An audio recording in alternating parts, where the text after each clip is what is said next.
have everybody here. It's really wonderful to be here with all of you this evening. I realize it's really cold, but you are the brave souls that made it out here, including, of course, Dr. Khaled, who also braved out here. Although I think it's much colder in Michigan than here. It is, yeah. We're still an improvement, I suppose, for Michigan.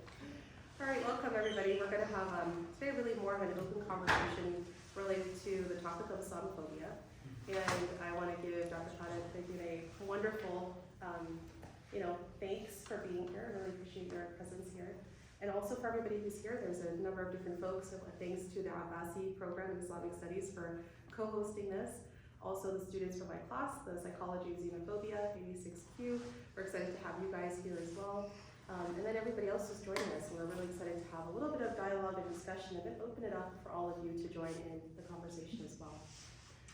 I don't think that Dr. Khaled Beydoun needs an introduction necessarily, but I'm going to go ahead and give a formal one anyhow. And then from there we'll kind of talk a little bit more. Dr. Khaled Beydoun is a native of Detroit, and he is a leading scholar on the topics of Islamophobia, national security, civil rights, and the war on terror. He is the author of an acclaimed book called American Islamophobia, Understanding the Roots and the Rise of Fear, and also a co-editor of Islamophobia and the Law. And as you guys know, there's a new book called The New Crusades, Islamophobia and the World and the Wars Between. That title's been changed. I was going to say, it's a different book title. What is your new title? It's Islamophobia and the Global War on Muslims. The Global War on Muslims. I was like, this one doesn't sound right. Mashallah. Excellent, excellent. So really excited to hear a little bit about your book today. And I also want to say a couple of other things. You probably know this already, but he's also faculty at Wayne State School of Law. And prior to that was also on faculty at the University of Arkansas School of Law. And has been a scholar in residence in the University of California, Berkeley School of Law there, and also affiliated with the IRDP. If you don't know what that is, I encourage you to get to know that a little bit better. It's the Islamophobia Research and Documentation Project. Some of you are familiar with Dr. Abbasi because he's local to us here in the area, and has also been a guest speaker in our class. So students have definitely heard from him before, and some other leading scholars on Islamophobia. And so with that, inshallah, we'll go ahead and welcome Dr. Khaled Beydoun. So opening welcoming. Excellent. And so just by way of introduction a little bit for those who may not know me, my name is Rania Awaad. I'm here at the School of Medicine, psychiatrist actually, clinical associate professor, and also the director of the Muslim Mental Health and Islamic Psychology Lab at the also Department of Psychiatry. A couple of things to share with you a little bit about my lab and my interest in how this intersects is that there are several different lines of research that I run through my lab, one of which focuses on social justice and specifically on the topic of Islamophobia. In our lab, we've published a book, actually the first of its kind, that documented the effects of Islamophobia on mental health. The book is called Islamophobia and Psychiatry. And so with that, we kind of focus quite a bit of our studies and some of our papers on that very topic. In addition to multiple other things that may come up in our conversations today, but the focus is definitely for me on where mental health intersects with this topic of Islamophobia. And so part of the work that we do in my class is really a case study on Islamophobia, and then from there we look at other forms of xenophobia as well. And our students, many of whom are here this evening, actually bring forward the discussion of xenophobia in their particular presentations, their midterms and their finals. So we've had a series of guest speakers, and we're really excited to have Dr. Khaled with us as our in-person guest speaker today. It's really a wonderful conversation. Yeah. Thanks so much for having me. I'll speak really briefly about the work that I do, maybe for like 3 minutes, and I'm really excited to engage in a conversation with you all about Islamophobia on a domestic level, what's happening globally.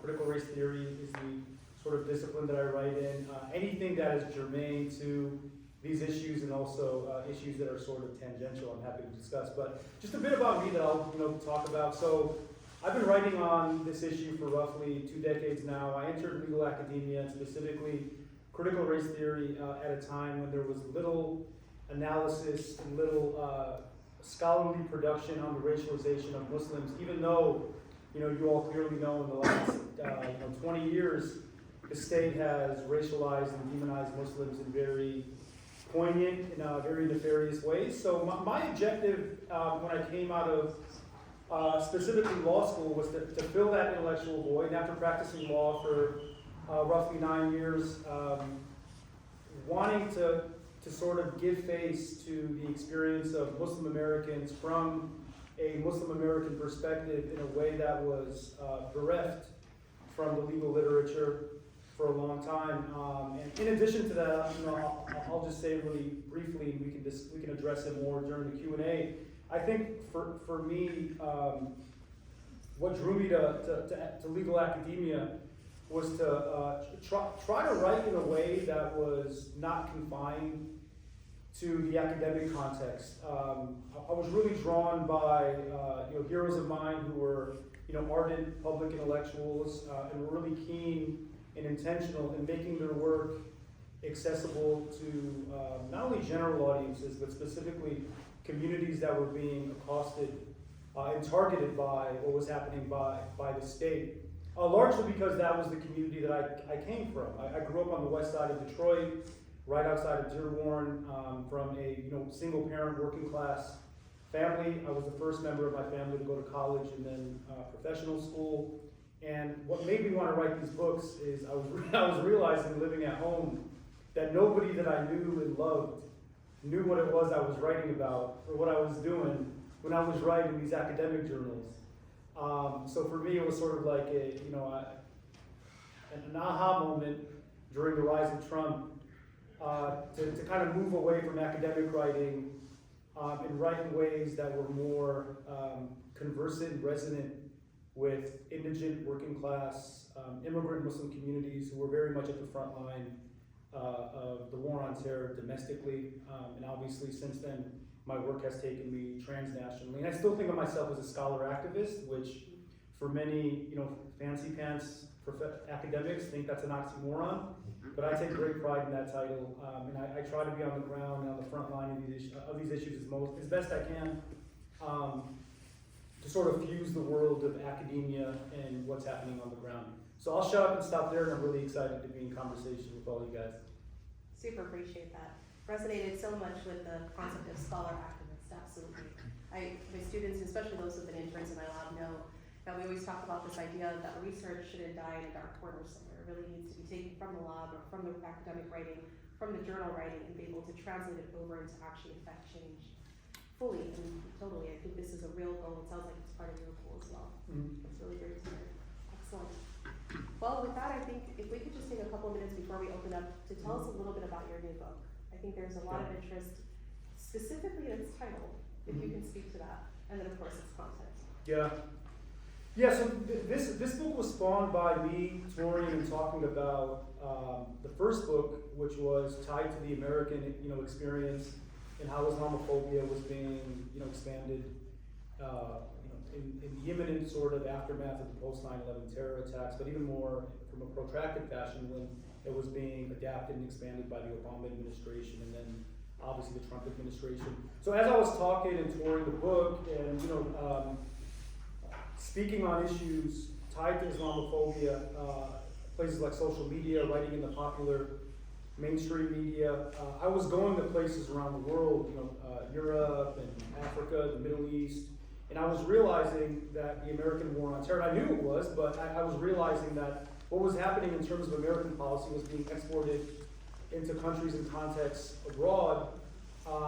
So when I was learning about what was happening in India, for instance, with Hindu supremacy and the rise of Modi in 2014, when I learned about the Uyghur genocide in East Turkestan, and meeting people from these contexts, clearly France being a vanguard case study of Islamophobia in Europe, that I wanted to sort of give voice to what was happening globally with regard to Islamophobia, but also rooted in how the American war on terror was a central catalyst in enabling and then exacerbating persecution campaigns against Muslims on a global scale. And that's what gave rise to this book project. I didn't want to write it, to be honest with you, because it seemed like too ambitious and expansive scope of a book.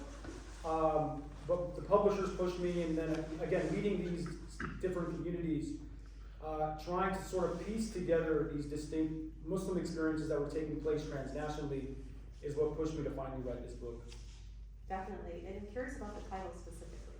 Yeah, so we were talking about this at lunch, and we had a fantastic lunch conversation for those who attended. Yeah, so the new Crusades, it's I guess a provocative title in many ways because it sort of, conjures up imagery of the classical Crusades, the wars between, Islamic Empire and European Catholic and Christian Empire. That's part of it, but it's more sort of tied to the fact that this language of Crusades really reemerged and was being weaponized by specifically the Bush administration to sort of frame what the War on Terror was. It was being framed as sort of a democratic crusade rooted in what Samuel Huntington calls America being a Protestant state, America, white Protestant state. He wrote this book called Who Are We? After the Clash of Civilizations, where he makes that case. So it sort of ties the imagery of the classical Crusades with the weaponization of that term during the War on Terror. But the book really demystifies the fact that this is a Crusades in any fashion, but very much a concerted effort on the part of nation states to use Islamophobia as a rational vehicle to advance economic and political interests under this rubric of terrorism, counterterrorism. And I think with that, we might open up actually with some questions. I'm going to actually call first on some of the students that are in the Psychology of Xenophobia class. I know that we've been talking about some of these very same concepts, some of the very same concepts here and that they've been hearing about all quarter long. And so let's start off with some of our students first, and then I'd love to hear from all the rest of the folks who are visiting us today as well. Who'd like to ask first? I can ask. Sorry. So it's not a question about like Islamophobia specifically, but I know you're very active on Twitter and Instagram, and I was wondering how you feel like like posting on social media kind of intersects with your other work, and kind of like how you find meaning in that, and how not necessarily successful, but like how you kind of feel like you're able to like continue your work through that. No, yeah, great question. So I think about like pedagogy and just teaching. My philosophy on teaching is to meet people where they are, right? And my heroes were people like Kim Crenshaw, critical race theorist, my mentor, who wrote the foreword for the book, and Edward Said, and people like James Baldwin, public intellectuals who were, full-fledged, bona fide, super thinkers, right? But were really keen and intentional about making their work accessible to people on the ground. So we just live in a digital age now where people, and specifically young people, are consuming information on platforms like Twitter and Instagram. So in the spirit of, from teaching in ways that are accessible to young people, but also communities that are foreclosed from elite institutions like this, or can't attend, the law school that I teach at. They're consuming information online. So that's a big reason why I turn to social media, to share just sort of cogent, concise snippets about what's happening in the world, with the hope, to be frank with you, that those are springboards that might want to excite and inspire people to be more interested in reading a book, or reading an op-ed, or learning about a subject matter that they don't know about. So that's how I think about social media, as a way to reach people that I otherwise couldn't reach, and then second, it might be a medium to bring them in to learn in ways that they otherwise might not have access to. Yeah. I get knocked a lot though for using social media by colleagues of mine and by prospective employers. We were having that conversation during lunch today too. But yeah, I made a decision really early on in my career that for young people in the room, pursuing careers, whether it be in academia, law, medicine, and so forth and so on, I think we all have to make sort of a decision. We all approach a crossroads in our life early on, especially if you're a political person, where you got to decide, hey, I'm good with these trade-offs, with these opportunity costs, in order to be sort of authentic to who it is I want to be, and to my voice. And for me, like I kind of like reckoned with that early on in my life. So, I just knew that, the Arab Spring was happening, and that was my entree into Twitter, for instance. Black Lives Matter movement happened, and I was, a first-year law professor, and I knew that I would get knocked for saying certain things, but I was kind of good with it, right? So I assumed that risk and the cost that came along with it. Just gonna go right off of that question and ask, do you think it's worth it for a young person kind of entering into the academic space or really into any workforce Yeah. space? What are your reflections on that? Is it worth it? Yeah, I mean, look, I think that it depends on the individual and what their sort of goals and aims are, right? I think that if you're somebody who is, keen on building a project or a persona where, speaking truth to power is important to you, then I think that it is worth it, right? Because institutions like this one, in other institutions across the country, academic institutions, there's a disciplining effect, right? So, and I think that if you penetrate these institutions and you don't make that decision to stay true to who you are before you enter the institution, there's the possibility where the institution can kind of socialize you and condition you to remain silent. So it depends on the specific calculus of every individual, but for me it was well worth it, right? I had mentors who were committed to me succeeding as an academic, telling me, yo, you might not want to speak on Palestine. Hey, you may not want to speak on Islamophobia in this way. Hey, don't water down your scholarship because it's not going to garner the respect of your colleagues. But for me, I was the kind of character that even if I tried, I couldn't, right? So I tried at times to sort of like restrain myself from saying certain things, but it was really difficult for me as things happened in real time to stay silent. Yeah, makes a lot of sense, absolutely. And I know this is definitely a question a lot of people have focused on and really wondered about, and certainly, and very much relate to it, very much, I feel like I was dragged onto social media myself, right? But there are certain things that messages that are really hard to get across, like you said, especially in the current, whether it's younger generation, whether it's a globalized generation, whatever it may be, it's very much, as much as you write and as much as you publish, it's still not necessarily going to get to where it needs to go if it's not using the current modes that is available. Mm-hmm. So, very much resonate with that. All right. Yes. So I wanted to know your thoughts about governments in the Muslim countries. Do you think that they've aided in this rise of Islamophobia, or do you think they've stepped up and tried to temper it? Yeah. Well, there's no sort of like one uniform assessment of Muslim majority governments either retrenching or advancing Islamophobia. I think there are case studies, and really interesting case studies about how some governments have definitely advanced it. I'm half Egyptian, right? So Egypt, for instance, in its crackdown of the acclaimed, the Muslim Brotherhood, I would say has advanced Islamophobia because in addition to designating the Muslim Brotherhood as a terrorist organization, there's widespread sort of dragnets that police how Islam is being practiced within the country of Egypt, which is over-inclusive in the sense that anybody who's presumed to be part, I have family members who are not in the Ikhwan, but they're presumed to be part of the Ikhwan because they go to specific masajid, or they wear the hijab a certain way, or they engage in specific modes of critical politics. So that is a form of Islamophobia because the state is sort of policing and profiling Muslim identity in ways that are inimical to free exercise and sort of having this negative, nefarious frame of who dangerous Muslims are. A more macro sort of assessment in which collective governments engage in the advancement of Islamophobia is the cover of my book features a young Uyghur Muslim woman, right? And you know that as what's happening globally right now is I think all Muslim majority governments, with the exception of Somalia, have actually endorsed China's persecution campaign or genocide campaign against Uyghur Muslims.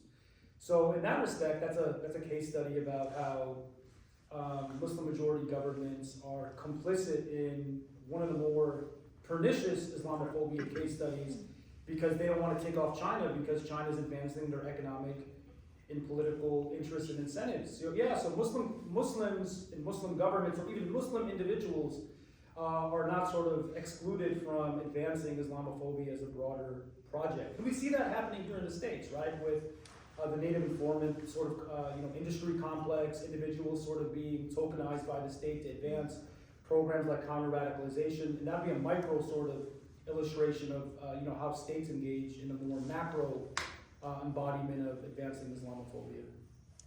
So I'm curious to what extent it leads to the internalization of, like, this might be a great question for you too, Yeah. but to what are your thoughts on that, like, internalizing that phobia of the self, as it were?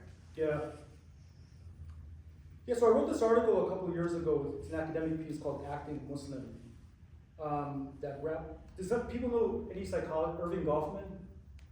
So this whole concept of stigma, the idea that individuals sort of perform and express their identities in line with incentives and disincentives.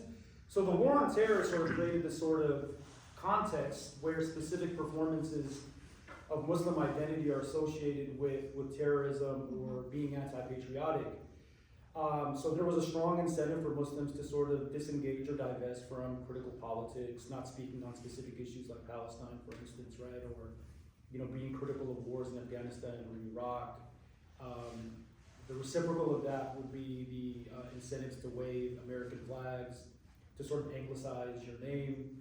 And the existential process of negotiating how to perform Muslim identity spawns and engenders a internalized Islamophobia, right?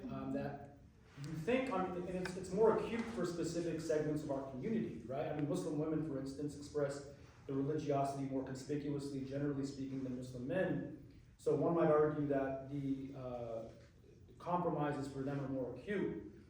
But yeah, that whole process, sort of builds in this internalization of an anti-Muslim sort of compass, because you're perpetually thinking, can I say this? Should I say that? Should I wear this? Should I wear that? Should I go to this masjid? Should I not go? Should I go to this rally? Should I not go to this rally? Should I talk to my mom on the way here? My mom called me like 10 times, and she only speaks to me in Arabic. I'm like, should I pick up the phone and speak Arabic on the plane or not? Right, so all these perpetual sort of decisions you make on a daily basis, builds in this sort of internal animal in you that polices how you can referee and express your Muslim identity. And that is an internalized Islamophobia. If I may add. Yeah. There's, and the students in my class have heard this story before, but just to explain the extent of I think what I've noticed, how far along Islamophobia is so internalized in the many of us who identify as being Muslim. I had a patient, this is right before COVID, so it was actually, here in the Department of Psychiatry, and it was in person when we still have all our clinics in person. And, the way the waiting room is set up, one patient comes down, has their session, and as I walk them back out, they're gonna pass the waiting room, and if somebody else is sitting there, you potentially see, but you don't know which physician they're going to. And in this one case, my patient had been a Muslim woman who wore the full niqab, so the entire covering plus the face covering, and all in black. As her clinician, as her therapist, the person who's working with her so closely, I know how hard she fought for that, and how much there was nobody else in her family that covered like her, and that this was an uphill battle, but something she's so proud of, right? And as she finished, but that's not why she was in the sessions, other issues she was in the sessions for. And as she's exiting, I call the next person, who's also another Muslim woman. In this case, she's a Muslim woman who doesn't cover, but she was somebody who, as I kind of called her name from the waiting room and went back, and also know her for a long period of time, she was so jittery, so anxious, so not herself, right? And the whole way back into, from the hallway into my office, shut the door, she sat down, and so I said to her, are you okay? What's going on? And she was just visibly not okay. And the first thing out of her mouth was, why does she have to dress like that? Why here at Stanford? Why dress in black like that? And she's so angry and so just anxious. And so it took us a little while, and for reasons of confidentiality, I couldn't tell her exactly what was going on with the person before her, but just sort of process that a little bit.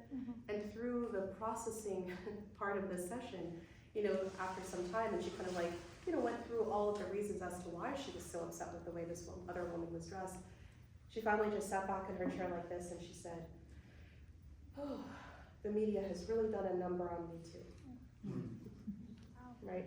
To be another Muslim woman and to know how that feels, and to then have the same kind of internalized Islamophobia against your other Muslim sister, woman, was so difficult, right? But that realization when the light bulb went off of how much we've internalized so much of what we see in the media and all around us is such a real and palpable thing. It helps. Great. Other questions and thoughts? I'm looking to some of my students. Where are you guys? You're hiding in the background there. Another question from Sarah? All right, go for it. I wanted to kind of piggyback off of the idea of internalized Islamophobia. Yeah. I was wondering if you could talk a bit about the nuances between internalized Islamophobia for Muslim men versus Muslim women, and how it's different versus how it intersects. Yeah, so I just wrote this piece with a political sciences professor. Her name is Noura Siddiqui. She teaches at Michigan State. It's called Unveiling. And it sort of grapples with the distinctions between this gender dialectic of Islamophobia, right? So much of the work on Islamophobia is centered on Muslim identity being correlated with a propensity for terrorism, right? That's the sort of rubric that's been advanced by the war on terror. But that's a deeply gendered discourse, right? Because it fixates on Muslim masculinity as the primary purveyors of terrorism, and we realize that the experience of Muslim women was dramatically different, right? So tied to the idea of, the sort of converging or intersecting dialectic of internalized Islamophobia, Muslim women were largely being framed by the counterterror apparatus as the sort of proximate or first-line victims of masculine Islamophobia, right? That's why in the media discourse you see, over the last 20 years, maybe well before the last 20 years, right? People like, we were talking earlier about Professor Awaad, Franz Fanon, in this piece called Algeria Unveiled, where he talks about the distinctions with gender Islamophobia, but also the work of Fatima Mernissi, a lot of, sort of first and second wave Muslim feminists who talked about this impulse on the part of Western imperial forces to want to liberate the Muslim women. So Muslim women being framed as victims, and you saw this discourse being sort of perpetuated again with the war in Afghanistan, the legislative push to ban the headscarf in France and in Quebec, Muslim women being framed as victims. So the internalized Islamophobia, the way sort of, and this is obviously a generalization, but if you were to sort of construct a typology, Muslim women were sort of grappling against this notion that they were in fact victims of Muslim men, and that expressions of religiosity, specifically the hijab and other iterations of covering, were essentially impositions by Muslim men. What's really interesting is that the case law, in many areas of, we examine the case law in the article, in really high stakes legal context where Muslim identity is very salient, perpetuates this idea that Muslim women in the asylum context, in the criminal context, in the employment discrimination context, were typically being profiled as victims of a Muslim masculinity, right? Which perpetuates these tropes that Muslim men are aggressive, violent, and patriarchal. So that's the internalized Islamophobia that women oftentimes deal with, is to sort of grapple against the idea that they are in fact victims as a consequence of being religious, right? The idea that victimhood and Muslim religiosity, kind of go in tandem, right? With Muslim men, it's grappling with this whole idea that we're not all toxic masculinity, you know what I mean? Even though the West thinks about Muslim men as being sort of the champions of toxic masculinity, right? Just pick the tropes: violent, aggressive, suppressive of women, hella patriarchal, all the negative stuff that they say about toxic masculinity, that, the stereotypes about Muslim men are just amplified to the max, right? So Muslim men have to perpetually police that and come off as passive and come out as patriotic and come off as feministic, especially in today's sort of zeitgeist that is, kind of controlled by, just for purpose of brevity, hyper woke culture, right? So these different currents, spearheaded specifically by the war on terror sort of dialectic, engender a distinct grappling with internalized Islamophobia that sort of like breaks down differently along gendered lines. Yeah. Yeah, thank you for allowing us to come here. You mentioned the word critical race theory, and as you're very familiar with that, can you kindly, for the people like ignorant people like me, put Islamophobia in the context of critical race theory, if you can? For sure. It belongs, that would help. Thank you. Yeah, so I'm a critical race theorist, and I'm a proud critical race theorist. I was one of the first, I would say I was one of the first sort of like Muslims to sort of like interrogate the Muslim American experience through a critical race theory lens. And critical race theory has obviously been distorted and mutated by today's political discourse. But what critical race theory actually is, it's very simple, right? So it's just the sort of, the foundation of critical race theory is that race is a political construction. That race and racism is wielded by those in power to sort of perpetuate not only state, but majoritarian interests in society, and that racial identities are constructed to advance specific political objectives and interests. That would be a cornerstone of critical race theory. And the way I use critical race theory, and there's obviously other tenets that I'm happy to talk about, but that's the sort of foundation of critical race theory, right? Is that, look, Muslim identity has been racially constructed, right? And I'm not the first guy to say that. Edward Said said that well before me, through his master discourse of Orientalism, that, Muslim identity has been, imagined as being the antithesis of the archetypal, virtuous identity of the West, right? So, in that sense, Orientalism was very much a critical race theory project before the advent of critical race theory. What I'm saying essentially is using critical race theory to say that the state is constructing us as perpetual immigrants, as others, as terrorists. That's how we've been racially constructed. And critical race theory provides me with the sort of theoretical tools to say that all of these sort of misrepresentations about our racialization has been done to essentially advance imperial American interests domestically, but also abroad. I'll give you a quick example, right? So, I hate using him as an example, but I will anyway, right? So, Saddam Hussein, right? Saddam Hussein, who was a secularist, right? A Ba'athist, right? Who believed in Pan-Arabism. The state reconstructed him as a Muslim, an ardent Muslim fanatic in the post 9/11 context, as a sort of archetype for the Arabs in the region, right? And that construction enabled an illegal war in Iraq that had the objective of accessing Iraqi oil. So racial construction as an expedient to advance American empire and to have access to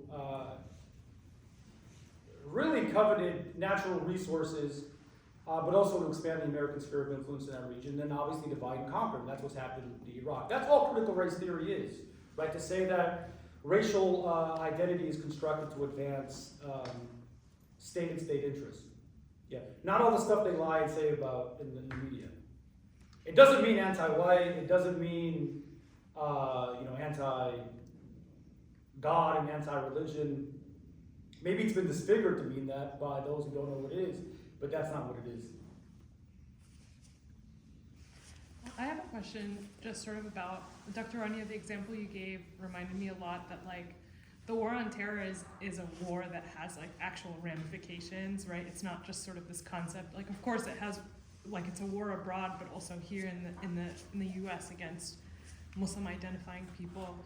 And when you spoke about that specific example, I was thinking a lot about like trauma-informed healing and how you sort of assess like trauma and the traumatic effects of this war and what the healing possibilities are when what the healing possibilities are, especially in the context of a system that's built around furthering that trauma. Definitely. Would you like to take at this? It's for both of you. You can take it. I'll start. I'll start a little bit and say, absolutely, this idea of trauma and being trauma-informed is so key. The reason we actually wrote the book, it was published in 2019, and the reason this book, which is called Islamophobia in Psychiatry, was even published in the work, this whole project happened, was because we knew anecdotally, clinically, that there were definite effects on mental health, specifically trauma, right, on those who had experienced Islamophobia, but there was no data. There were no data points, right? There was nothing that can actually say, here's exactly how it happens or what it looks like. And so part of that project was actually to establish that in the literature. Therefore, anybody after it has to cite it and say, here is the proof behind what is happening. And since then, we've had a number of studies and projects, including one that we recently worked on with Dr. Abbasi in his lab, which is very interesting because that particular one, it looked at the mental health effects of trauma, and specifically Islamophobia on trauma. And the findings that we came to with how pervasive this is was actually eventually quoted on the floor of the Senate for the Anti-Islamophobia bill. That's how detrimental it actually is. It was part of the push for actually having that go through. And so for us, this is again what you spoke to at the very beginning, Dr. Khaled, the research needs to also affect social change. Yeah. I mean, that's the hope at least when you do research, right? In day-to-day, in clinical context, what I can tell you is because it is a chronic, ongoing issue, that's not necessarily, there's no full end in sight. We see peaks happen with every election cycle. We see peaks that happen. There was a massive peak that happened, of course, in 2016, 17, right? The passage of the Muslim ban, all the rhetoric related to a potential Muslim registry, all the rest of this, right, that happened in that era. And kind of a quieting, at least in that, but in the backdrop, there are a whole lot of people affected and that know that at any moment that could just turn again, the tides turn again. That anticipatory anxiety, that anticipatory trauma, it lends itself to trauma, right? Because sometimes the anticipation of it is actually worse than actually it happening to you, right? An example I'll give to that is when we were counseling folks during the time of what is now dubbed as the Muslim ban, was that, we'd have people in these, we'd partner up with, for example, Zahra and I would partner up, Khaled Beydoun from here locally, our San Francisco Bay Area office, and myself and some other folks would partner up on panels. I would speak to the mental health part, she would speak to the know your rights part. Different people had different aspects of this panel. And it didn't matter where we went, what community we spoke to, what setting we were in, somebody would raise their hand and say, look, we know the ban has affected, because there's different iterations, of course, over the years for the ban. This country, that country, is my home country going to be next, right? And so you have people who have like, my mom is in Indonesia, does that mean we should be worried too, right? Things of that nature, that anticipatory, right? It's a wear and tear on the very fabric of your well-being that happens. And sometimes you don't realize it because you may not be the country that's banned at this moment, but the anticipation of it is very much part of the story. So that's where I talk about like everybody has a sort of low-laying, if not directly, but kind of just right under the surface level of trauma from everything that's happened over the last several decades, definitely. No, that was perfectly stated. I got none. Can I ask one more question? Yeah, sure. Yeah. So you talked about the effect on women and men, but one of the things that is dear to me is children. I mean, how early do you start a dialogue with your kids about Islamophobia? Yeah. And what is the healthy age? I mean, you're both experts and in some different angles, and I would love to hear your thoughts on how do we make sure that the kids feel safe. I mean, it's really sad. I mean, like little kids, I mean, they get traumatized just like women. I thought there are different constituencies we needed to address that. If you can kindly address that. Yeah. Well, I mean, I don't have kids yet, so maybe my assessment will be different when I have kids, inshallah. But I was raised rough, right? So single mom. My mom was at work, so I was out there running around doing things I shouldn't have done maybe when I was young. But I think my perspective has always been with my nieces, my students, young people that I meet is you can't isolate them from what's happening in the real world in real time, right? Because you got to equip them with the armor and the intellect to really deal with what's happening in the world in real time, right? But obviously you gotta sort of curate an education that is intelligent and not callous. So when I speak to young people, I mean, look, when I speak to my nieces who are, and my nephew who range from the ages of, 7 to 20, I talk about this stuff with them in really real and candid ways, right?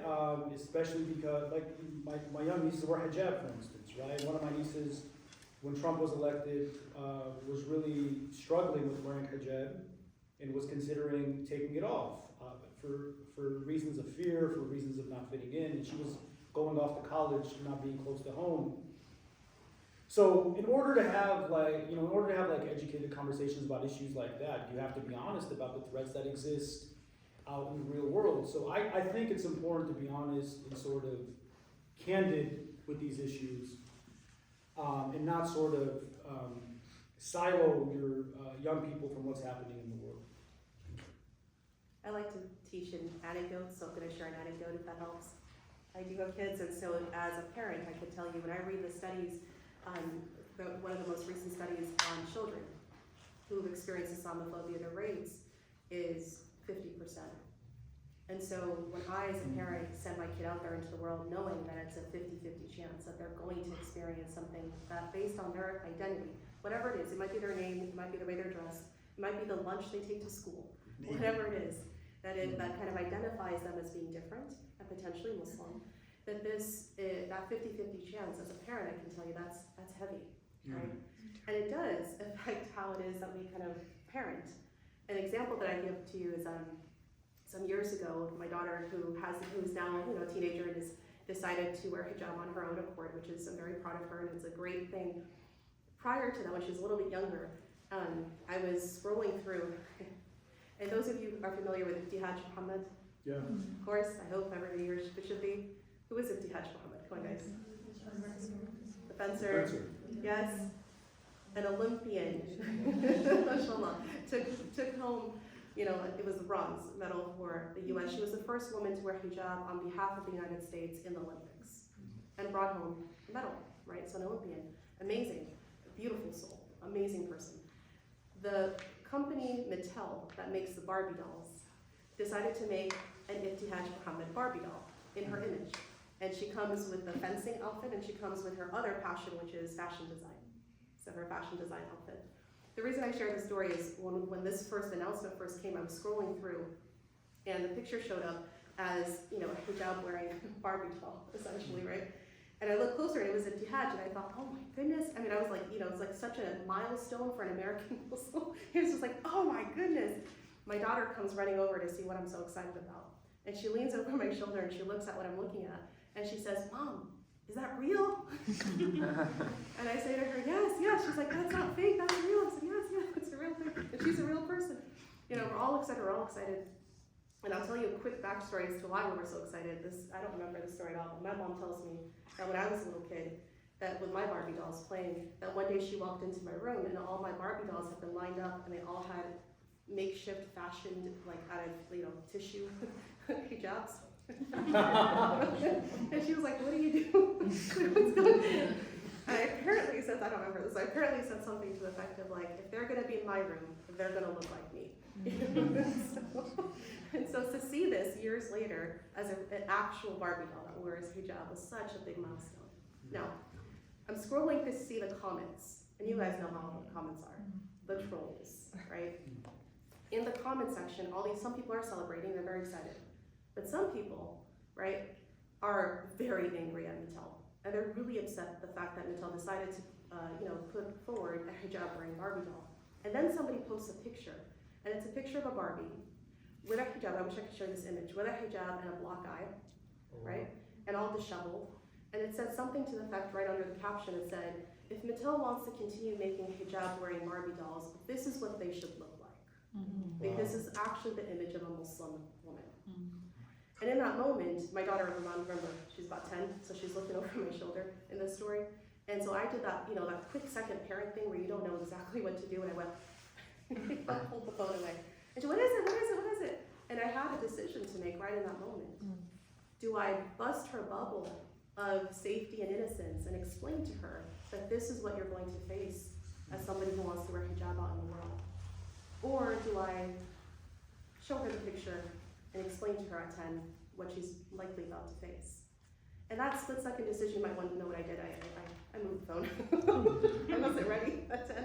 But since then, we've had a number of conversations around this, because the reality is it's a 50-50 chance. Right? So I hope that helps a little bit. Age appropriate, I think I always, as somebody in the mental health field, I always say age appropriate knowledge is very important. But for our kids, it might be a little sooner than others. So, I'm sorry, I'm no student, I'm no scholar like the esteemed audience here.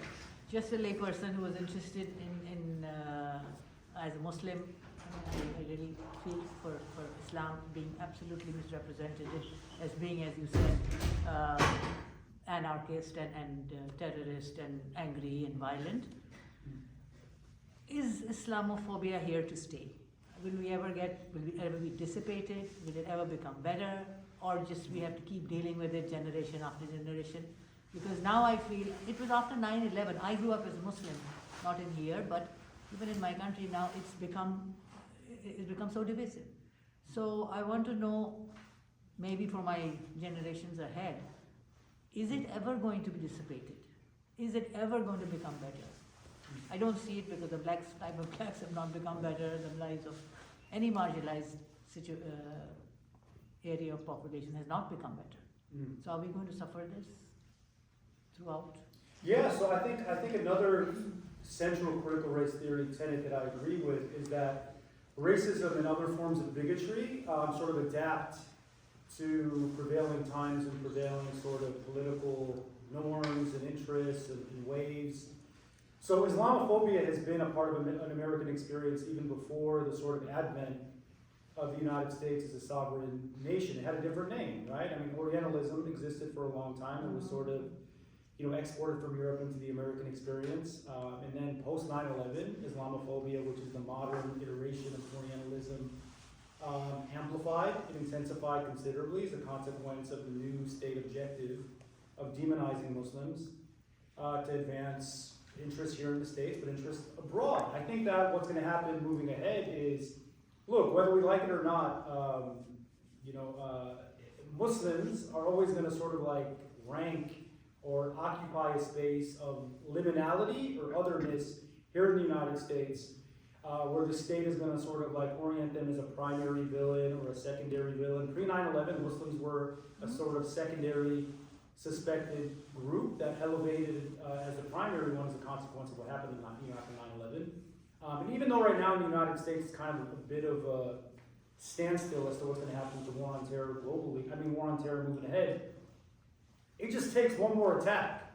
One more thing to happen that just sort of redeploys and marshals the might of the state against Muslims. So I think it's going to be part of our experience moving ahead. It's just going to sort of like vacillate and decline, rise and diminish in line with what takes place politically. Thank you. Because we always known as Islamic terrorists. Nobody is known as a Christian terrorist. Nobody is known as a Buddhist terrorist. I mean, why? Yeah. Thank you. Well, I have a similar moving ahead type of question. Mm-hmm. What is the fullest expression and intention behind your book? Is it just to critique and, we talked about this a little bit over lunch, this maybe trap of representation. It's like, yay, hijabi in a Nike ad, or yay, Muslims are now, represented in the Senate or whatever.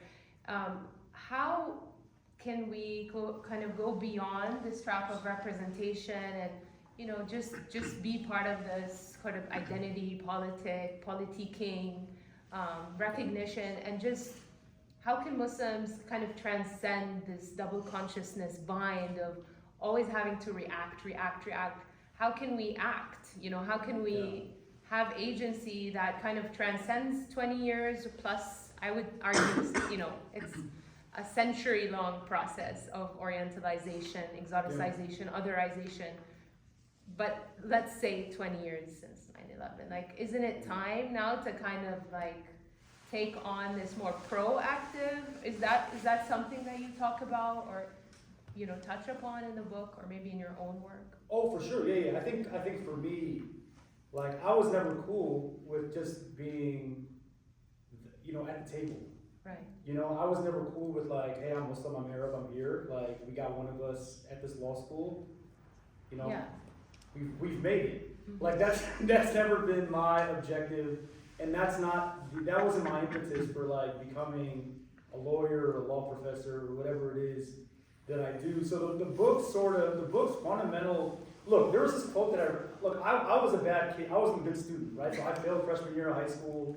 I was a troublemaker. But I remember reading one of the first things that I read when I was young that really stuck with me and that really motivated me to do what it is that I had no clue what it is that I wanted to do in the 10th grade, right? But I read Edward Said's Out of Place, his autobiography, and he had this quote that like shook me. Like, I remember the words jumped at me, right? He wrote that I am an Oriental writing back at the Orientalists who for so long have thrived upon our silence, right?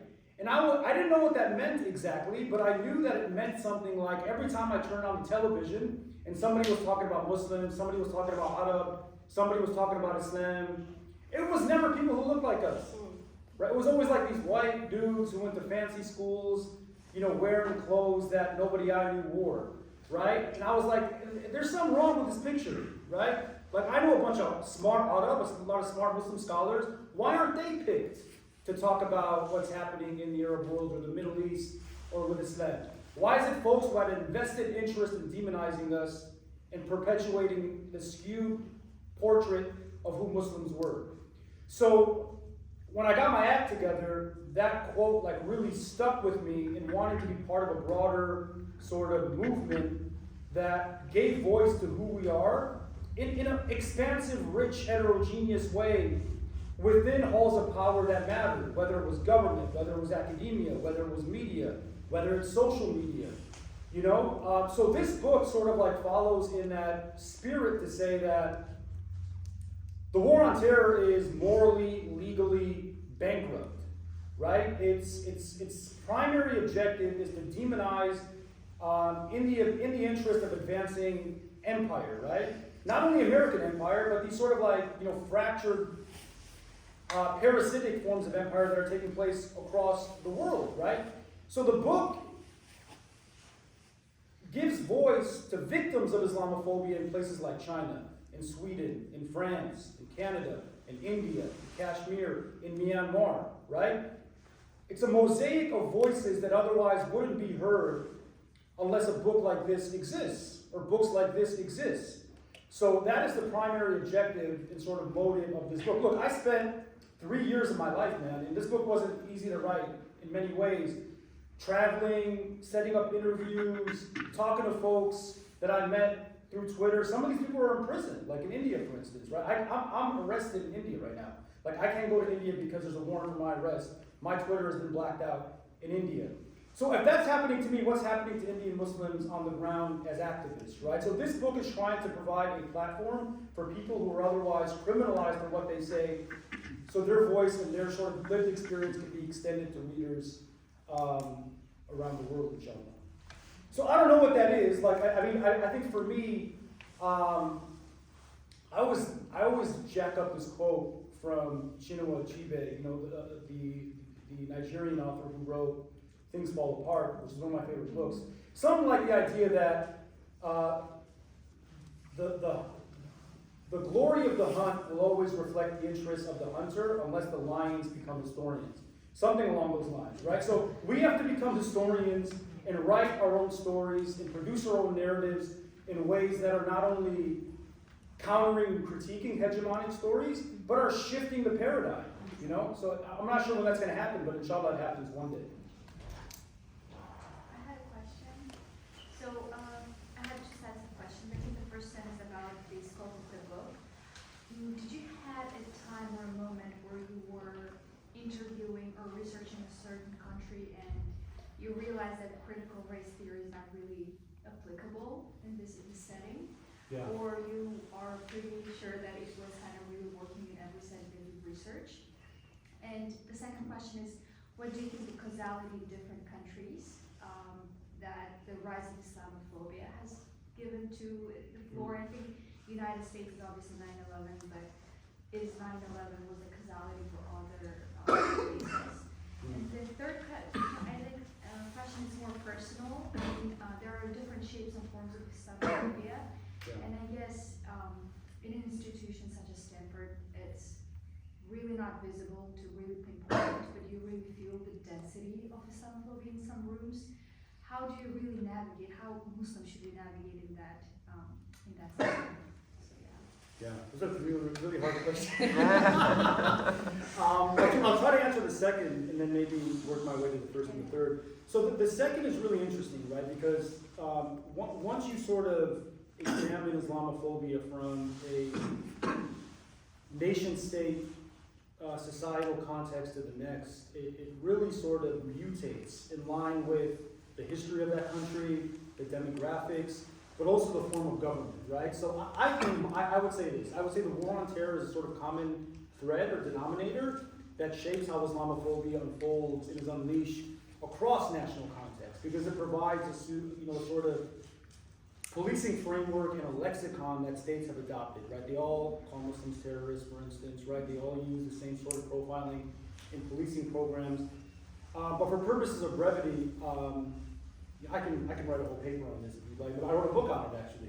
But I'll give you this example, that a really sort of potent variable is the structure of the government in place, right? So for instance, in China you have an authoritarian communist government that has essentially carte blanche to enforce Islamophobia in ways that is not restrained by constitutional safeguards, which is clearly the case in the United States, right? So here, Islamophobia in its full breadth is tempered, sort of restrained by theoretical constitutional safeguards that aren't always protected by the court.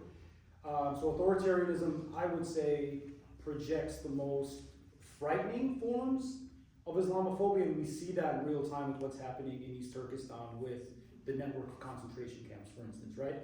Now, if you go southwest into India, that country is an alleged democracy, but it's essentially been hijacked by a populist, religious supremacist / racial supremacist government that is sort of revitalizing the memory of partition to sort of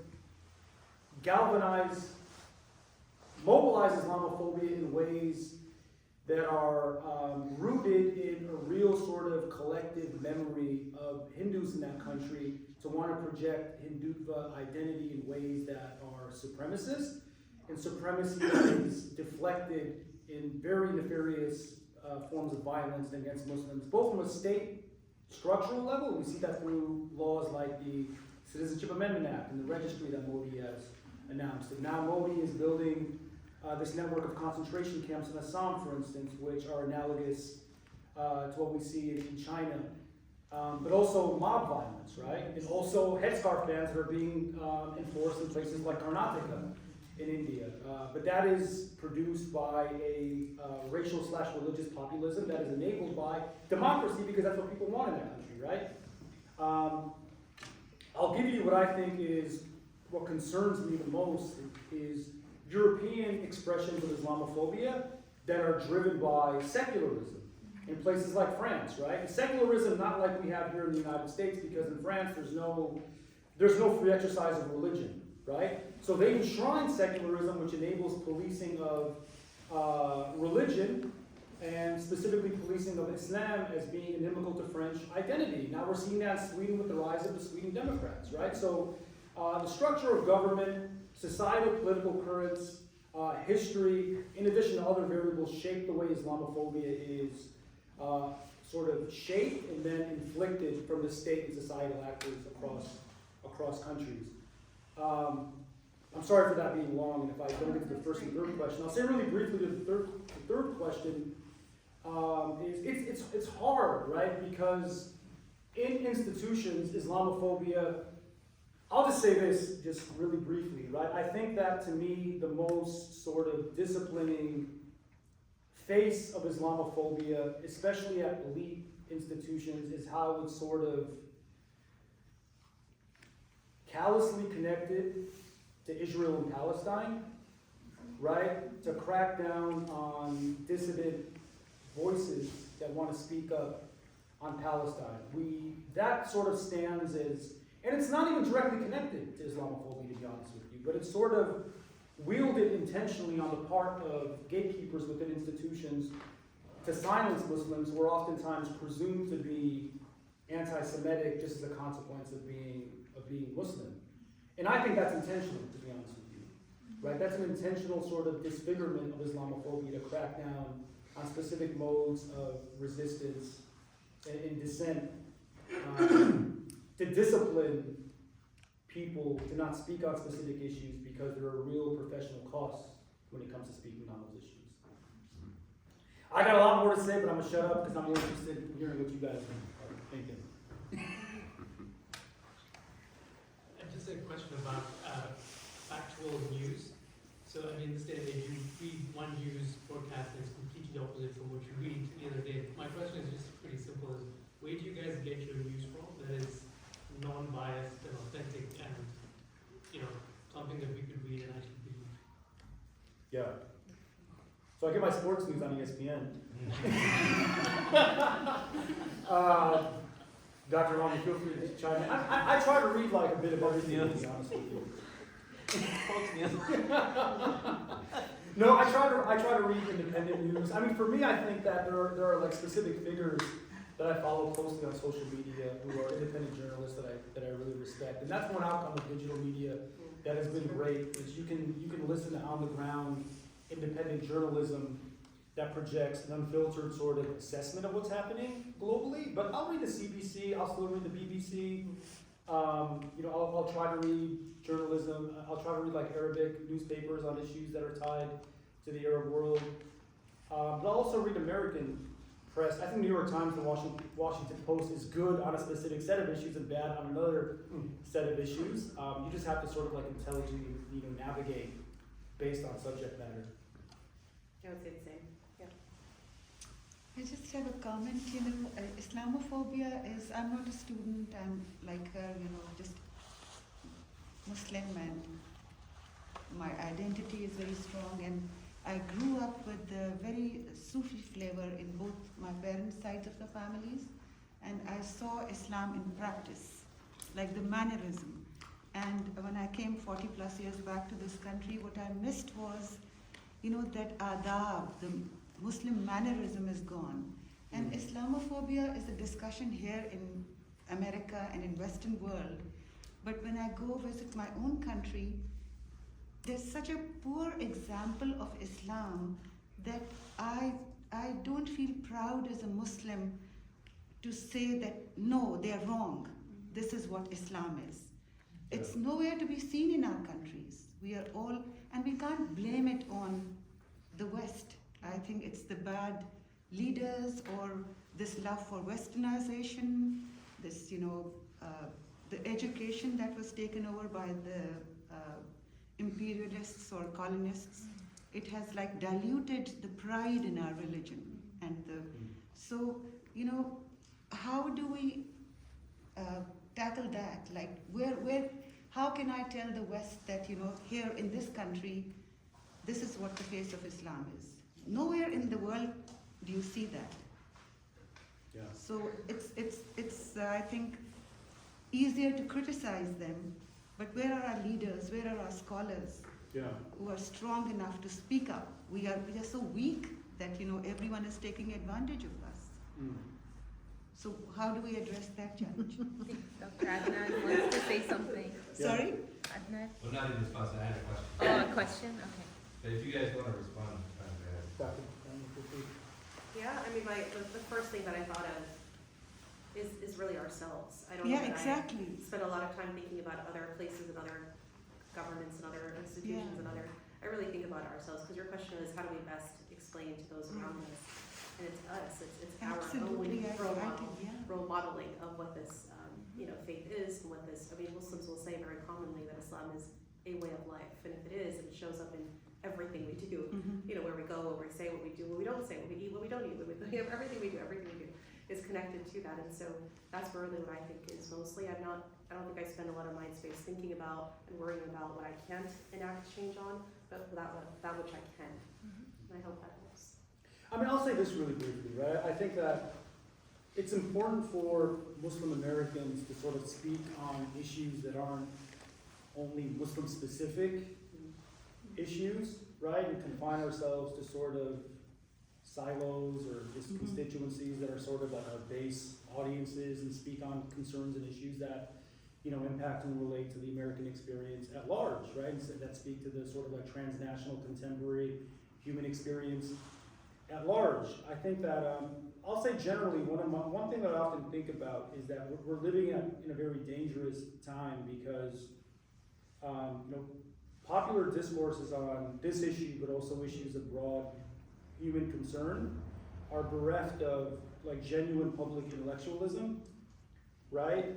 Where the intellectuals or pseudo-intellectuals of the day are individuals who aren't experts but have large followings, and they often shape the discourse, and they often disservice the discourse because they're not experts, right? So for me, you know, growing up at a time where there was a real, you know, in the 90s and like the early 2000s, there was a real, still a present tradition of intellectuals impacting the way in which issues were being framed and discussed in the popular context. I don't see that happening anymore, right? And it's people like, no knock on them, because sometimes these people are my friends, right? Like Sean King and Linda Sarsour, and people with huge followings become the sort of intellectuals of the day, and they know what they're talking about from an on-the-ground grassroots experience, but they're not studied. And that's a big reason why, as an academic, I'd love to see more academics penetrate these spaces, because we need a real robust, learned analysis of these issues, Muslim issues, Islamophobia, but also other issues at large, being curated by people who have studied what it is they're talking about. Thank you for your talk and the answers you've been giving. I guess segueing to some degree from this last point you're making, as I was listening and sort of in reading your work and all, I'm curious about your thoughts with regard to sort of the industry that oftentimes develops around victimhood. Right? Yeah. And so Islamophobia, you mentioned this idea of kind of the labeling of anti-Semitism and sort of an industry that develops around that, developed around racism and the labeling. And that, I'm curious as to what your thoughts are about, or fears maybe, or thoughts about kind of Muslims embracing victimhood as an identity, and then sort of the industry that gets set up alongside that in terms of the types of organizations that come up within the community that for them then this is kind of are there some fears around that, or is that something not to be concerned about? No, it's definitely to be concerned. It's something that we should be concerned with. There is sort of like this not new, but there's been like this existing industry of sort of proving your bona fides, largely within leftist circles, to be included, to sort of like calibrate how much victimization you've experienced, right? And there's sort of a pecking order, the Depression Olympics, if you will, that comes into play as to how persuasive you are in sort of making the case of victimhood. And the Muslim case for victimhood, to be frank with you, because I'm oftentimes in these circles, again, I'm a critical race theorist, and I'm oftentimes speaking to people who are activists on the ground. It's kind of a paradox for us, right? Because our stories have essentially been diminished or set aside within those spaces, right? So part of me wants to tell these stories, right? The fact that millions of Muslims have been killed since the war on terror has been launched. People don't know that, right? People don't know what the architecture of Islamophobia looks like, especially with the way it's been constructed by the state. So I want to tell that, right? But I'm also mindful of not having that be the sort of thesis of who we are as a community and a global population, because it does a real disservice. And specifically with young people talking about trauma, if you sort of inculcate this sort of idea of victimhood perpetually and obsessively into their minds, there's a disabling effect that comes along with that, especially because there's so much look, there's so much joy, there's so much beauty, and there's so much dimension that comes with being Muslim, living in this difficult context. But also, moments of joy that aren't told because there's been this sort of like enveloping cover of victimization that really drives the way we tell our stories. And I'll share one of them, right? Like, I'm a huge sports fan, and I write often on sports. And we were talking about this earlier. I spent a couple of weeks in Qatar for the World Cup, right? And that was a moment of triumph. The fact that you could walk into a stadium and seeing Palestinian flags waving all over the stadium and seeing athletes on the pitch dancing with their mothers and celebrating with their mothers and praying on the field. And seeing that was such a powerful sort of image for me, because prayer for a long time, right, was something that was correlated with terrorism or fundamentalism. And we see prayer within that context, and it's our context, right? And Qatar is flawed in a range of ways, and I'm happy to talk about that, right? Workers' rights and so forth and so on. But it was sort of, for me, it was a meta story about reclaiming our rituals and practices in ways that were joyous, right? That were celebratory, that were triumphant. And that's a really sublime story of victory that I think erodes or retrenches this thesis of victimization that is oftentimes self-imposed, right? By, again, leftist or more progressive elements within our community, of which I belong. So I'm critiquing my own camp right now in saying this.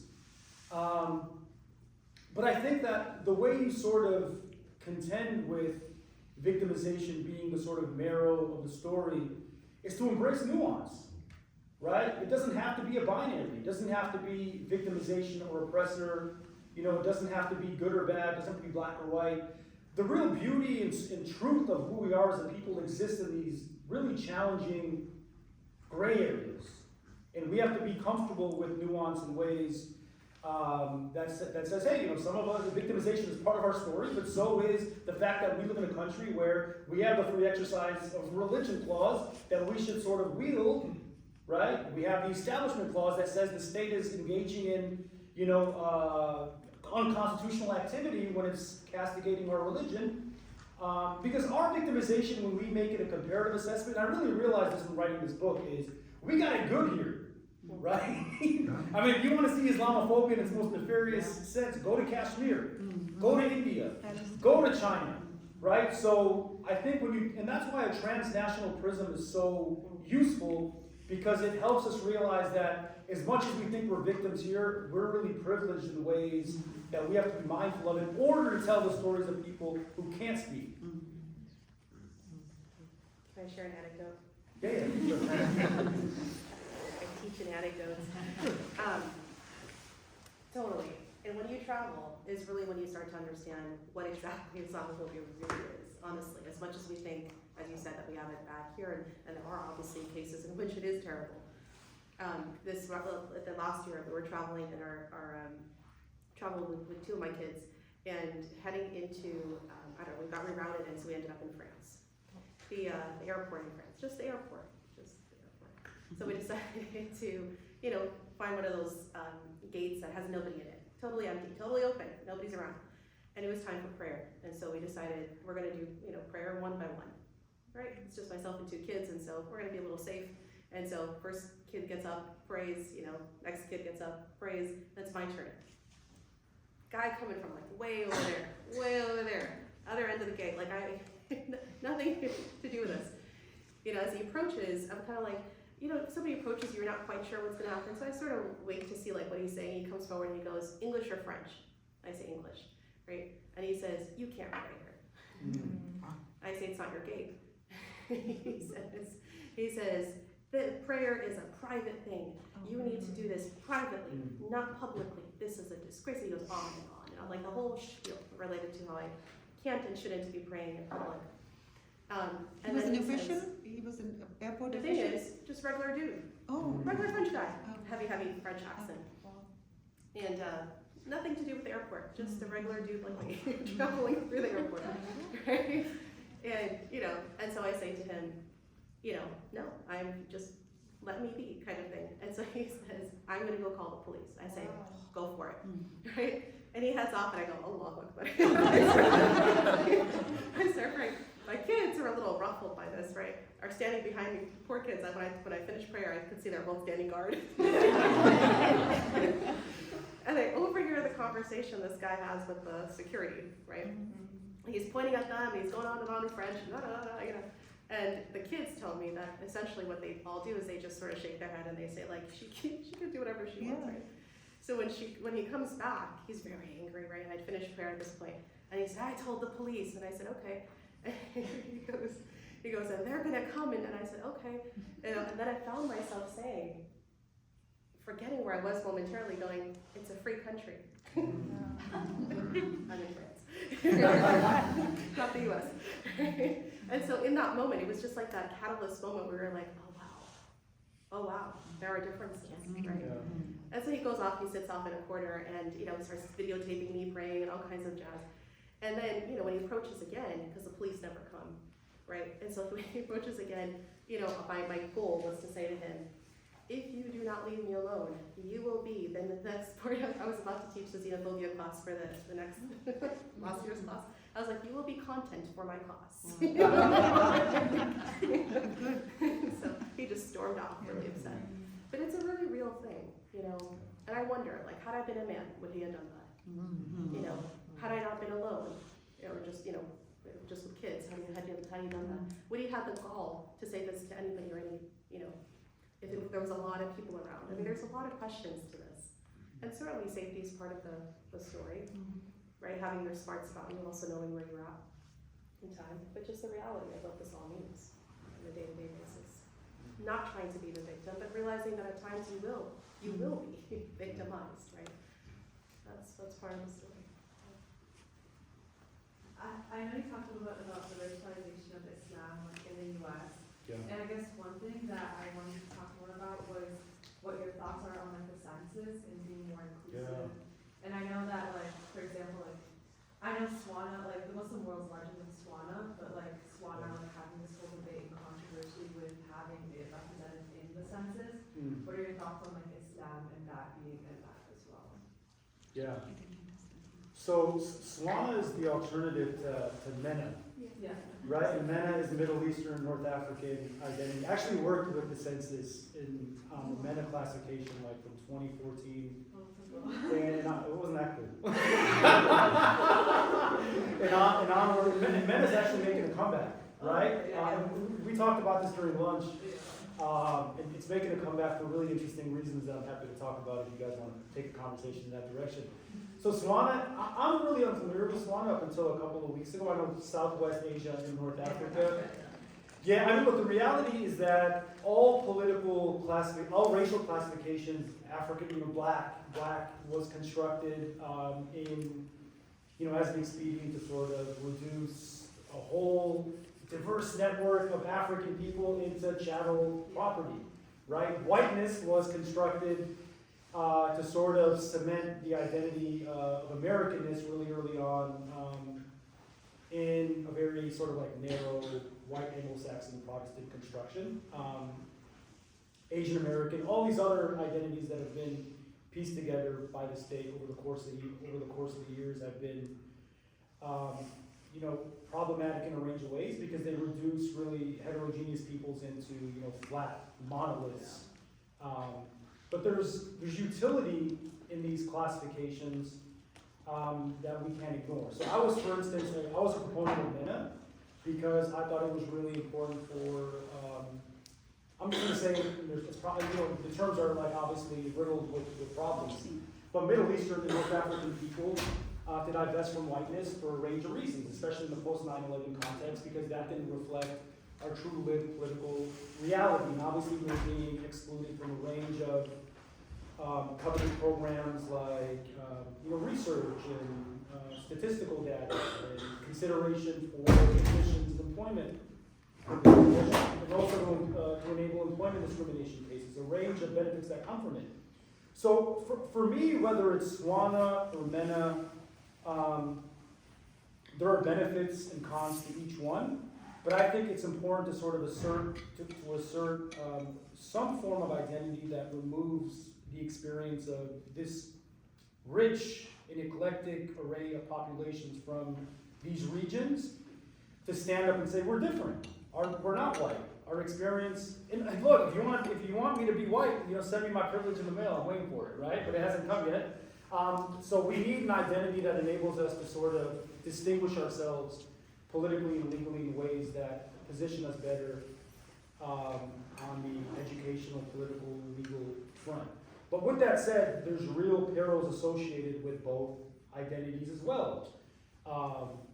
One of them is, and I've written a piece on this before in the past about how these identities sort of facilitate the objective of surveillance on the part of the state, right?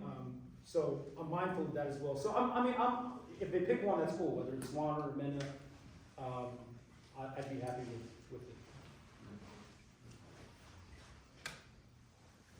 Yes, now I have two questions. I would actually be interested in a few words about why MENA is resurfacing, if you can.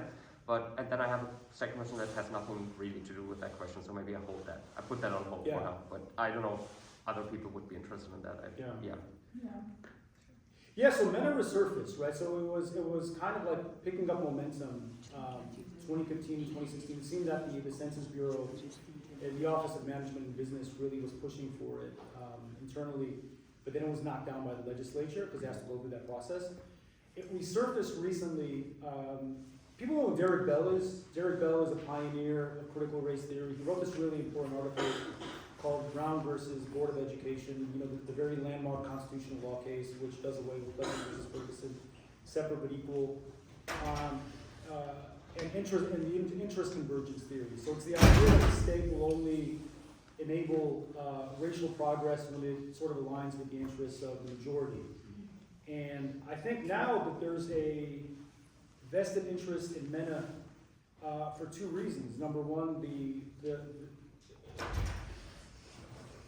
the one interest that I'll sort of point out is that there's been a push by various Zionist elements, and Israel is being integrated into the MENA identity, and the new sort of iteration of it includes Israel as one of the options.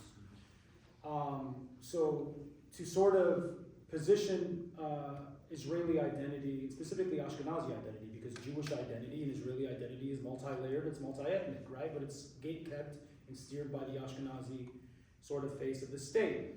To sort of divest Israeli identity from whiteness into of color status for purposes of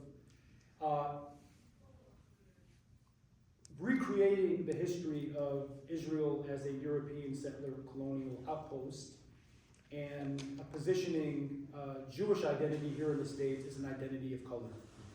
I think that's a central catalyst as to why MENA identity has become sort of in play again.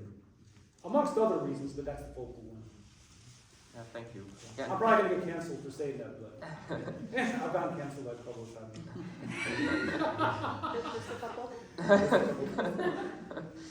And thank you for the discussion. Can I ask my second question? I know there's a few other people who raised their hand, if that's okay.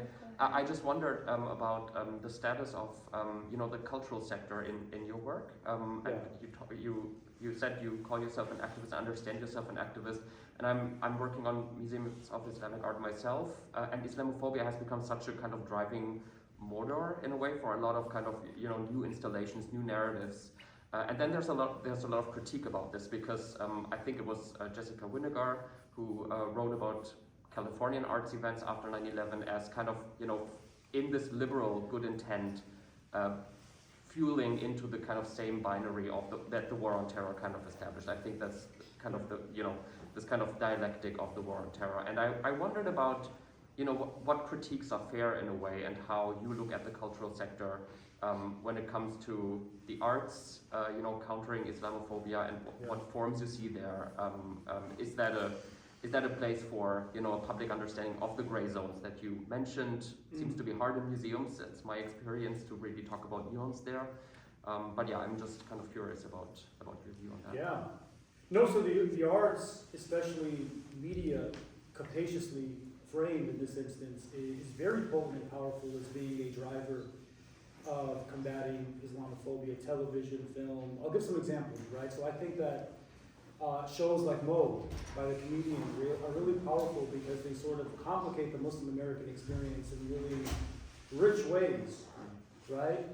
Shows like Rami, which I'm not a fan of for various reasons, but I think that the show was very useful in sort of nuancing the ways in which Muslim Americans are being portrayed, either as, pious people or secular people or individuals who are sort of, struggling with various iterations of Muslim identity music, right? So hip hop, for instance, is been heavily inflected for a long time by the Muslim experience, right? Artists that I love, like Mos Def, changed his name, but back then he was Mos Def.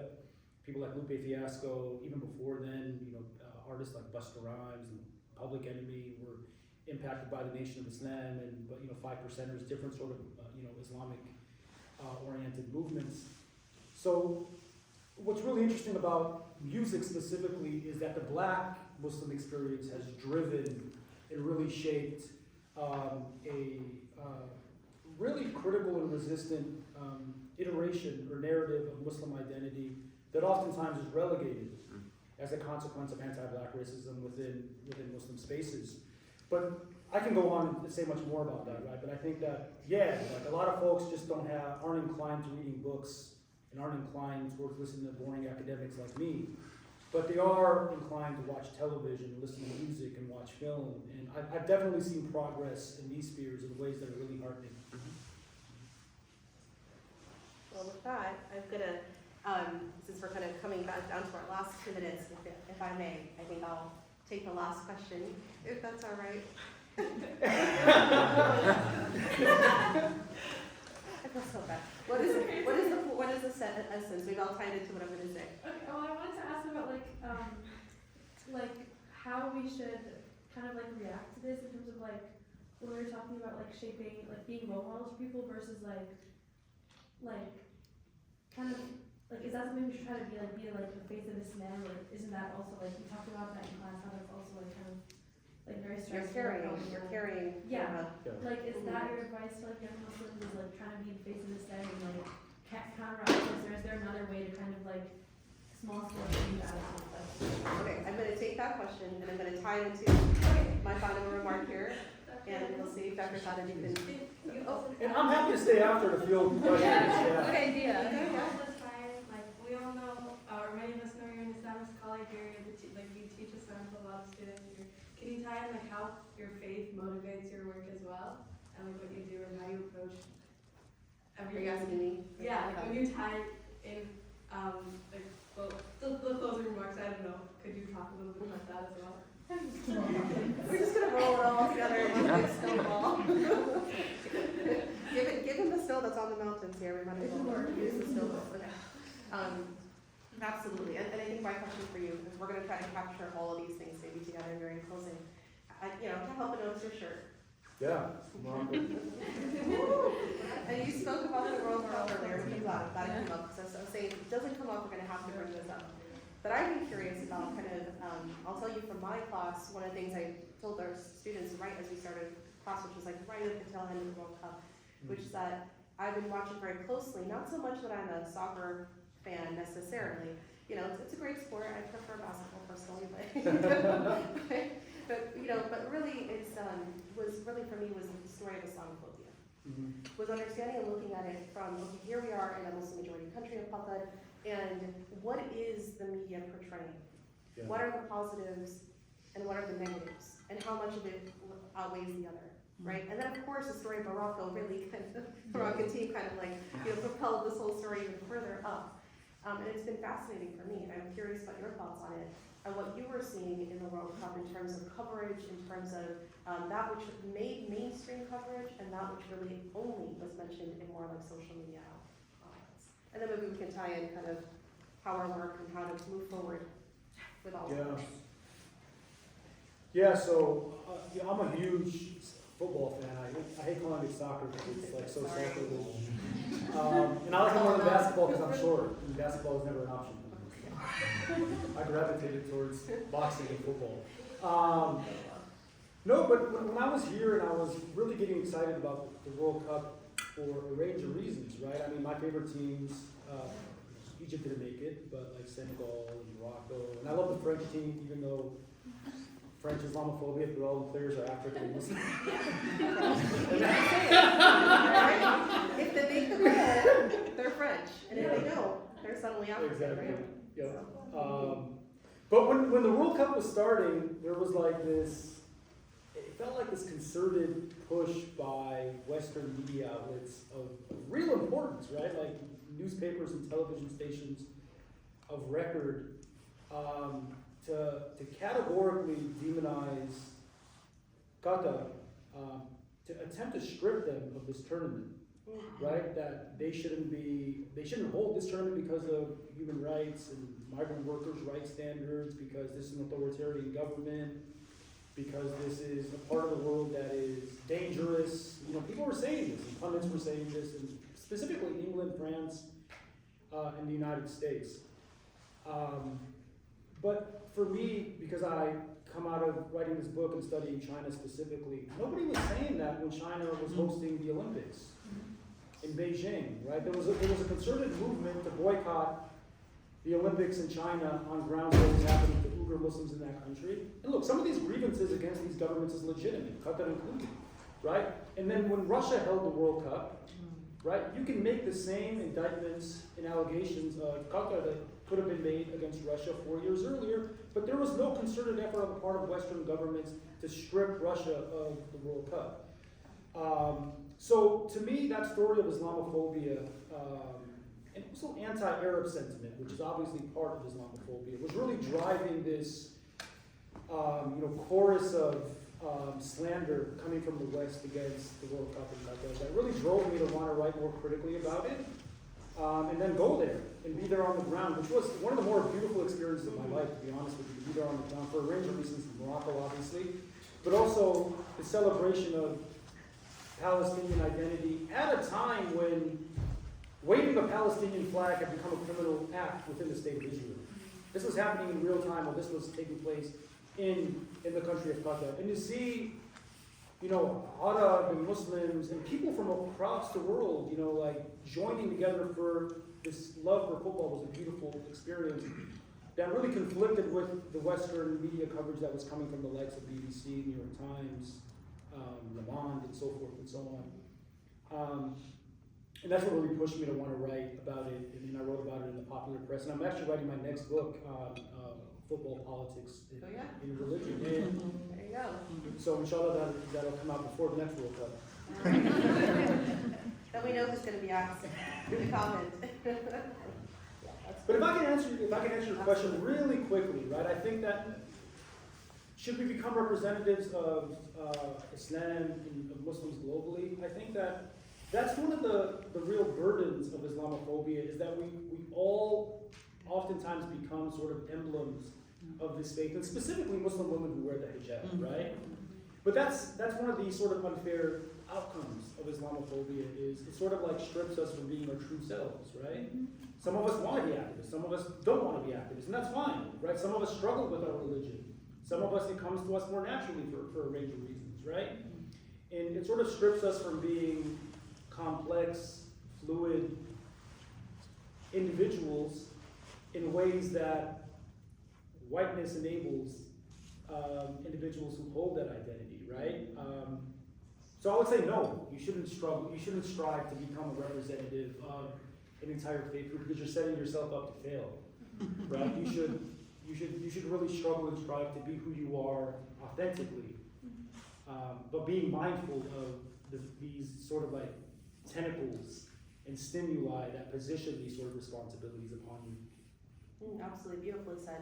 And for Anika's question here, I'm going to kind of right off of what you were saying, Dr. Khaled, about this concept of being true to yourself and who you are. I think that's been definitely my experience in the academy. It has not been an easy one. Some of you know it's been a very circular kind of route to get to where I was going.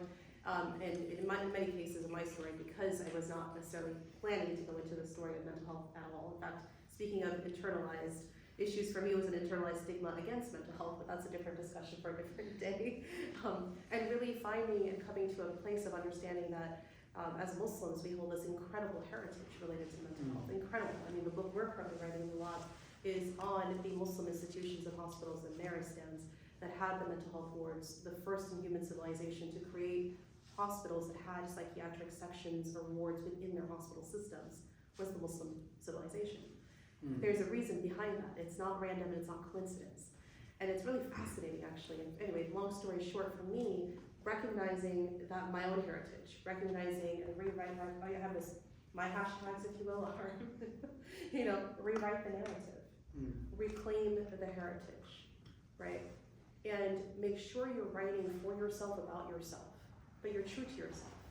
Do you know what I mean? And I think that's very powerful. So in my little sphere of the mental health world, it's been very powerful to be able to say, look, all of the stigma and issue related to mental health and mental illness really shouldn't be there if our predecessors had actually been at the very forefront of this discussion.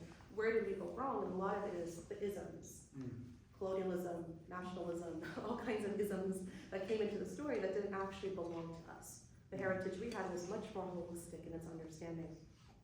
Like I said, a different discussion for a different day, but in the academy, being true to yourself, right? Whether it be the way I dress or who I am or how I speak, as hard as it is and as many people as try to knock me down, because it's this academic world, I'll say, just, you know it, it's crabs in a bucket. It's a lot of red tape and it's a lot of backstabbing and it's hard.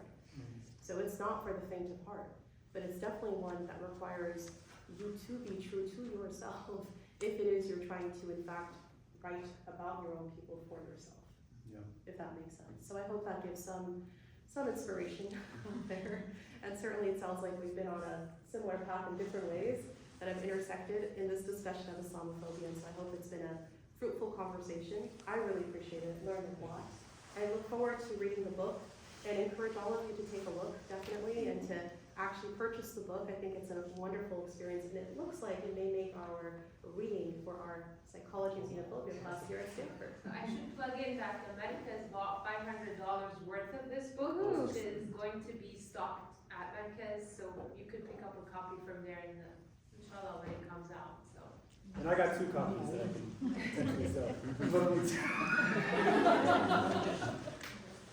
Excellent. I thank everybody for being here this evening. Thank you for coming out with us here, and I'm sorry that it's so cold, but it's not as cold as Michigan. So please help me in thanking Dr. Khaled Beydoun.